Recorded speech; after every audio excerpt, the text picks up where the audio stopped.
In this video, I'm going to cover a few shortcuts that come in really handy when you're moving or translating geometry inside of GibsCAM. So I'm going to use these little bits of geometry here to show how to do it, but of course this will work with solids or more complex geometry or things like that. So what I have is I have a couple rectangles. I want to take this rectangle, I want to move it to that point. That's all I want to do. It's that easy. I want to take it from this point, I want to take that point and move it up to that point.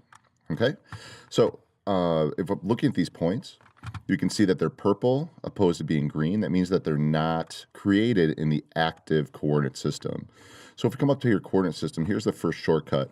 If I click on it, you can see I get all of my different coordinate systems. Here I can edit them, I create new ones. But if I just want to switch between them, I can hold down that coordinate system button and I can say offset plane. I can actually go down and pick it. So we can see that that turns yellow, so we know that that was created in the active, and now the active coordinate system.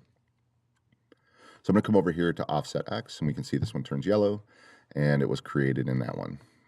It doesn't, when you don't have to be in the active coordinate systems to move geometry around, okay? So I want to go ahead and get this moving. So I want to take this, again, I want to take this hole, and I just double-clicked on it. I want to move it from this point to that point. So I'm going to come up here and hit modify and then duplicate and. So we can force depth if we just want to move it, duplicate it. So I make a copy of this, and just move it in the Z. Say I want to move it up 3 inches. If I'm making some kind of stock boundary, that comes in really handy, things like that. And then each one of these down here. But what I really want to show in this video is absolute translate. So I can go from position. Now I'm holding down the Alt key. As most of you may know, the Alt key will pick and fill in the appropriate field, right? So that's negative 2.5x. Here's a great trick that not a lot of people know. So I'm going to highlight the first entry. I'm going to hold down Alt and Shift. I'm going to pick it, and it actually fills in the rest of the fields in that area. So let's go to my 2 positions. So I'm going to just highlight the first one. I'm going to hit Alt-Shift, click that button. You can see that it puts all of those in there. Now, of course, we can come through and highlight each one and go through, but that's way easier. Again, that's Alt and Shift. We'll move that.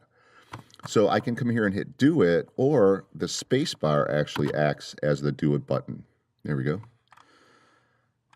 So that's that. So now I can do, let's say I wanted to do that again over at this position. Again, I'm going to hit Alt and Shift, pick there,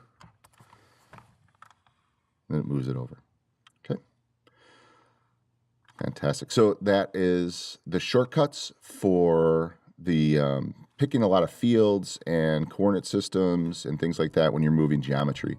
If you have any questions about geometry modification or creation, please feel free to call your local reseller or reach out to GibsCAM technical support. Thank you.